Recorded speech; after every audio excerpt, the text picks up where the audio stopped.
Estamos de volta com o programa Você Pode Ser Feliz aqui pela Rede Século XXI, atendendo já no início deste bloco todos os seus pedidos de oração. Eu já motivo você, continue fazendo a sua ligação, continue apresentando os seus pedidos, as suas intenções, que a gente faz questão de ler e apresentar todos eles ao Senhor nosso Deus.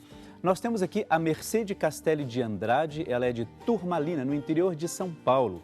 Ela voltou a ser sócia aqui da Associação do Senhor Jesus. Muito obrigado, que Deus te abençoe muitíssimo, viu, Mercedes? Pede oração por ela mesma, ela está com a gripe muito forte, ela pede pela saúde do seu filho Adelso. Ele vai passar por uma cirurgia em breve e pede a Deus que corra tudo bem. Claro, vamos rezar pelo seu filho, pelo Adelso, viu? Pode ficar tranquila. Ela pede pela saúde de Maria e pede por toda a sua família e seus familiares. A Elza Terci Volci, ela é de Sud Menuti, acho que é isso mesmo, Menuci, no interior de São Paulo. Ela pede oração pelo neto José, ela diz assim, para ele deixar de ser rebelde.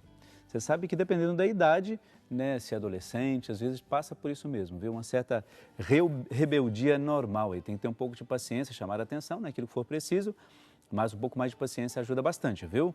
E pede também pelo Ademir, pela união, pela paz na família e também por todos nós aqui da Rede Século XXI. Muito obrigado, que Deus te abençoe. José Aparecido Rangel, ele é de Campinas, no interior de São Paulo, pede por ele mesmo e também por toda a sua família. A Miriam Aparecida Gouveia Lopes Mazaia, ela é de São Paulo, capital. Ela pede oração por ela mesma, por libertação e conversão. Pede pela saúde de Isabel, pelo Marino e também pela aposentadoria de Vitor. Pede também por William Carlos e pede por um emprego pelo José e por todos os seus familiares.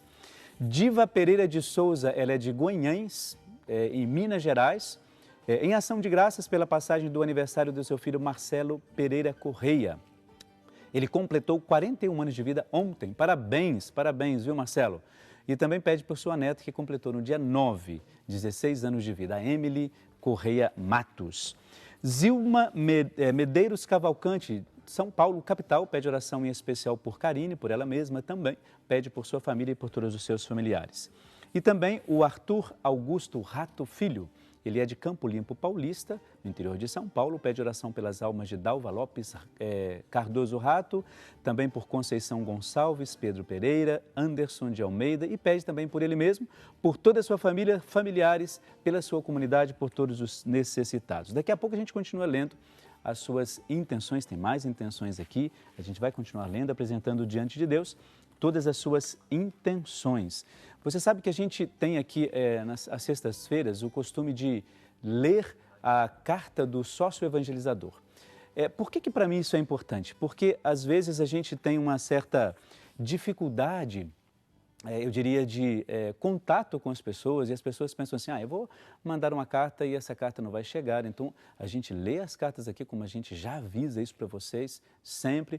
Não fiquem preocupados com isso. Quando você escreve uma carta, quando você manda um e-mail, quando você coloca no Facebook, de uma maneira ou de outra, a gente olha e observa tudo isso. Por exemplo, a gente sempre recebe as cartinhas aqui, não é? Com fotos, né? Só que hoje nós vamos ler um testemunho que foi enviado pelo Facebook. E esse testemunho é da Ivonete de Jesus. Eu gostaria que você prestasse bastante atenção, porque às vezes, quando a gente passa por algum momento de dificuldade na nossa vida, a gente tem a impressão de que só a gente está passando por aquilo, ninguém mais está passando por aquilo. Se você tem uma dor de cabeça, você acha que só você no mundo inteiro está passando por aquela dor de cabeça, por um enxaqueca ou doença mais grave, não é? Mas não é bem assim. Várias pessoas passam pelo mesmo problema. E se a gente se entrega e se desanima de tudo só por causa de um problema em específico, a gente acaba desanimando todo mundo, porque a gente precisa ter um pouco mais de força e confiança em Deus. E a carta da Ivonete de Jesus, ela diz o seguinte: Padre Eduardo, enviou uma carta para ele. Há pouco tempo me tornei sócia da Associação do Senhor Jesus. E eu gostaria de contar uma grande graça que eu recebi por intermédio da novena, das mãos ensanguentadas de Jesus. Fui diagnosticada com 2 nódulos na tireoide e o médico pediu uma biópsia suspeitando de algo ruim. E foi aí que eu comecei a rezar e fazer a novena das mãos ensanguentadas de Jesus, pedindo a ele que eu não precisasse passar por uma cirurgia e nem passar pelos procedimentos próprios, quando a gente diagnostica que tem o câncer, se for o caso. Eu fazia novena pela TV e bebia água no final, a água que é abençoada. Padre, hoje eu recebi o resultado e deu negativo. E sei que foi as mãos ensanguentadas de Jesus que me curou. Muito obrigada, Padre Eduardo, pelo Senhor levar Jesus até os mais necessitados e promover tantas bênçãos desta novena, porque por ela chegamos a Jesus e somos curados. Padre, se possível, leia o meu testemunho no programa, pois quero exaltar o nome do Deus, o Senhor Jesus. Eu me chamo Ivonete de Jesus, eu moro na cidade de Irará, perto de Feira de Santana, lá no interior da Bahia. Olha que interessante isso, né? A Ivonete, ela apresenta uma ação de graças, né? E quantas pessoas vivem isso? E a ação de graças, ela é, de fato, o resultado de uma confiança especial em Deus, né? Se a gente tem a confiança em Deus, a gente consegue, de fato, alcançar grandes coisas, temos grandes méritos diante de Deus, porque nós confiamos e acreditamos que, de fato, Ele pode fazer alguma coisa por nós. Então, hoje foi uma alegria muito grande ler esse depoimento da Ivonete. E eu gostaria de continuar dizendo para você assim, olha, o testemunho dela veio pelo Facebook, ela não escreveu a cartinha, não mandou e-mail. Então, também você pode continuar fazendo as suas intenções, colocando todos os seus pedidos pelo Facebook também, que a gente vai, obviamente, rezar e apresentar aqui. Continue também mandando a sua cartinha, porque pela sua cartinha também a gente coloca aqui as intenções e é um momento todo especial para a gente aqui, porque nós lemos e acreditamos no seu testemunho e na sua ação de graças, tá bom? Um grande abraço para você, viu, Ivonete? E sabe que às vezes a gente tem essa sensação de que só nós, né, passamos por alguns problemas. Não sei se isso acontece com você. Às vezes, quando você está com uma gripe muito forte, por exemplo, né? Até a gente leu uma intenção ali de alguém que estava numa situação como essa. Às vezes, naquele momento, a gente acha assim, olha, só eu estou assim, né? Só eu. Por que Deus me deu isso? Por que Deus me deu aquele câncer? Por que Deus me deu aquele problema de reumatismo? A gente tem uma mania danada de chegar e dizer a Deus sobre os problemas como se nós fôssemos os únicos. Isso é terrível, porque a gente acaba sofrendo o dobro, o triplo, porque a gente fica pensando assim, puxa vida, será que Deus não me ama o suficiente por aquilo que eu fiz ao longo de toda a minha vida? Uma coisa perigosa, que isso pode acontecer com você, toma cuidado com isso, é o seguinte, você diz assim, olha, eu sou católico, eu vou à missa todos os domingos, ou eu vou à missa todos os dias. Por que é que isso aconteceu comigo? Por que eu tenho essa dificuldade? Isso é ruim, porque na verdade você esquece que a nossa vida também é uma ação de graças e pelo sofrimento a gente também encontra a ação de graças. Eu não estou dizendo aqui que você tem que procurar o sofrimento, porque se você não sofrer, você não vai para o céu. Nada disso, ninguém tem que procurar o sofrimento. A gente sempre insiste nisso aqui. Mas quando ele acontece, vamos tentar viver pela resignação. Difícil é? Muito. Mas a gente tem que aprender a viver isso plenamente, confiando na graça e na proteção de Deus. Vamos mudar de assunto então, é o seguinte, nós falamos aqui que o Papa Francisco, temos falado aqui, melhor dizendo, que o Papa Francisco é um homem de fato de fé. Tem alguns momentos que a gente acompanha pela internet, não é? A gente gostaria de acompanhar lá perto, não é? Mas não dá. Então, assim, a gente acompanha pela internet e a gente vê o quanto é bonita, quanto são bonitas as suas atitudes, né? E como ele acolhe as pessoas. E cada vez numa realidade diferente, né? Não sei se você já reparou isso. O Papa Francisco ele encontra com as crianças, com os jovens. Outro dia ele teve um encontro muito bonito com as pessoas que tinham uma certa deficiência física, né? E ele acolheu essas pessoas com carinho imenso. E hoje, por exemplo, eu gostaria que você fosse acompanhando comigo o encontro que ele teve com os artistas. E foi um encontro muito bonito porque você está vendo no seu vídeo aí, vai prestando atenção nesse vídeo, os artistas, né, itinerantes e populares. Eles foram recebidos ontem, né, pelo Papa Francisco, por ocasião do Ano Santo da Misericórdia, com os artistas de circo e todos os itinerantes. E, claro, esse encontro foi feito também, está sendo feito com os funcionários de parques de diversão, feiras, artistas de rua, membros de bandas musicais, de grupos folclóricos. E eles se encontraram em Roma para uma peregrinação de 2 dias e lá foram recebidos pelo Papa Francisco.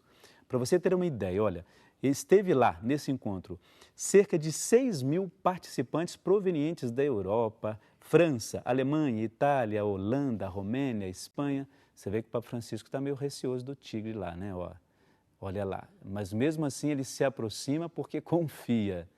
Veja lá. Interessantíssimo. Então, da Europa toda, pessoas também da América do Sul. Então, esse evento ele foi promovido pelo Conselho da Pastoral dos Migrantes e os Itinerantes, com a colaboração, claro, de algumas associações italianas. Esse vídeo ele demonstra o quanto o Papa Francisco acolhe de fato a todas as pessoas. E é interessante a maneira como ele faz isso, né? Ele acredita tanto que a evangelização possa e deve chegar até essas pessoas que ele não se preocupa com as realidades que ele acolhe lá. Né? Outro dia é que a gente não teve tempo de preparar melhor isso, mas assim, tem um vídeo em que ele acolhe uma criança com a síndrome de Down. Ele está fazendo uma pregação, uma alocução, melhor dizendo, uma exortação também, e no meio desta exortação, ele acolhe esta criança. Ele pede para ela vir e a criança vai até ele e ele diz assim: esta criança não tem medo de se arriscar. Veja que bonito isso. Olha que mensagem perfeita para mim como padre e para você. Será que a gente também tem medo de arriscar às vezes na nossa vida? Será que a gente não precisaria usar mais a nossa fé? E quando eu digo isso, de acreditar mesmo, né? Às vezes a gente está passando por um problema tão difícil e a gente não ousa na nossa fé, dizendo assim: olha, eu não sou médico, não posso me curar, tenho que seguir aquilo que o médico disse, tomar os medicamentos, etc. Mas eu preciso confiar na graça de Deus que eu vou ter a resignação suficiente para passar por aquilo, não é? Para viver assim, com integridade esses momentos. É claro que eu não estou dizendo aqui, como disse antes, que é fácil, não é mesmo, mas é importante que a gente comece a pensar nisso. Vamos arriscar um pouco mais, ousar um pouco mais na nossa fé. O Papa Francisco, recebendo os migrantes, ele acolhe e dá uma mensagem de fé e de esperança para eles, dizendo assim: olha, não se desanimem, né? Onde quer que vocês estejam, ali vocês precisam ser as testemunhas do Evangelho. Veja que bonito isso. Se você está, no nosso caso aqui em São Paulo, se você está no Norte, Nordeste, se você está no Sul, no Sudeste, independe onde você estiver, ali você pode ser e viver essa palavra de Deus. Então pense bastante nisso. Eu acho que a gente precisa encontrar um pouco mais na nossa vida, na nossa espiritualidade, uma confiança mais plena e verdadeira em Deus. Senão a gente vai acabar entregando os pontos e não é isso que a gente precisa viver. A gente tem que viver a nossa fé, entregar de fato aquilo que é importante para todos nós.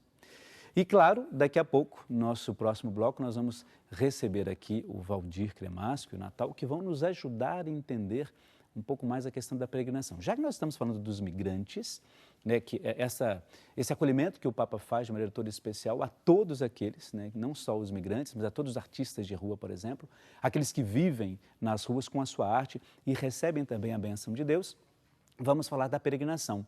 Lembra que eu comentei no primeiro bloco com você, olha, você já fez alguma peregrinação Aparecida caminhando, né, de algum lugar para outro? Você já fez não só para Aparecida, mas tantos outros lugares que são lugares de fé, de demonstração de fé e de carinho por Deus, por aquilo que Deus faz por nós. Já fez algum tipo de peregrinação nesse sentido? Então pode mandar para cá o seu testemunho, a gente vai ler e vai dizer, olha, essa pessoa foi de tal lugar para tal lugar e isso fez muito bem para a vida dela. Que bom, espero que você possa participar conosco, porque a gente vai para o intervalo. O intervalo é bem rápido, você sabe disso, e daqui a pouco a gente já volta, é um instantezinho só. Até lá!